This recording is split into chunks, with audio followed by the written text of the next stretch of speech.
Halldór, 11 stiga tap gegn Finnlandi, hvað þín fyrstu viðbrögð? Mér fannst það bara falla þeirra með í dag. Bara mjög góð lið að mætast. Það kom bara eitt run hjá þeim sem svona gerði þennan mun. Við vorum rosalega óheppin að ná ekki að gera þann mun sjálf. Það er bara smá ennþá að læra körfunar og svo bolta hérna. Og það eru kannski aðeins meira samstiltar eftir að teki leiki hérna á undan. En ég get ekki annað heldur en við bara stoltur á mínu liði fyrir hvernig við börðumst og varnarlega hérna. Auðvitað tóku þetta dálítið mikið af sóknarfókustum, en það voru þær töluvert stærri og meira fysikal heldur en við. En það var rosalega margt gott sem við getum tekið úr þessum leik sem ég er virkilega ánægður með. Þú segir að sóknarfókustin hjá þeim hafi svona riðið bagamennin. Hvað varst svona ánægðast með í spilamennsku þinnar stelpna? Ég var ánægður með halfkortvörðin okkar. Ég var rosalega ánægður að þegar Finnarnir eru með eitt upplegg og það er að keyra hraðan.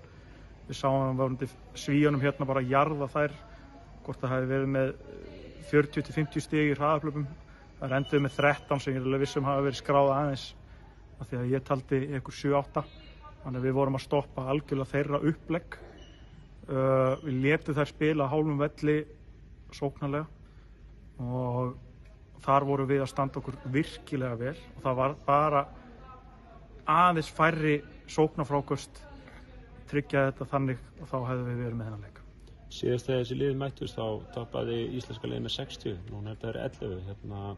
Og var ekki verið svona óttaslegin að það verið kannski að sæti í þeim stelpum sem spiluðu þann leik að það myndu hræðast Finnana?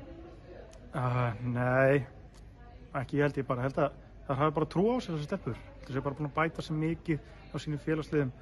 Það vantar náttúrulega kannski góðan leikmann sem er upptekinn annars staðar hjá Finnunum, en ég held bara að þær hafi verið tilbúnar í bara slag okkar stelpur og þess vegna áttu við kannski aðeins betur leik á heldur en þá.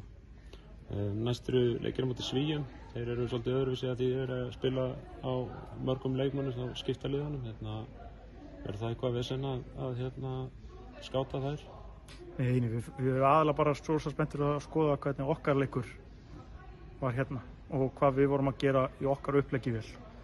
Og við förum náttúrulega yfir Svíana, en ég held að ef við byggjum áfram bara á okkar prinsipul þá getum við komið með sigur hérna með okkur heim. Svona að lokum, nú er þetta fyrstu landsleikinni hjá yngri landsliðunum síðan að COVID svona stakk niður fæti, ánægður að fá þessa leiki? Já, virkilega. Það hefur verið glatað að missa 2 ár og mér finnst bara frábært að við fáum að koma hérna í Söðutilið og verið hérna í landsliðsferð, takast að 3 leiki og sænska sambandi á Róskili hvernig þau eru að leggja þetta upp hérna fyrir okkur. Skulum hafa það bara lokunni. Takk hérlega fyrir. Takk hérlega.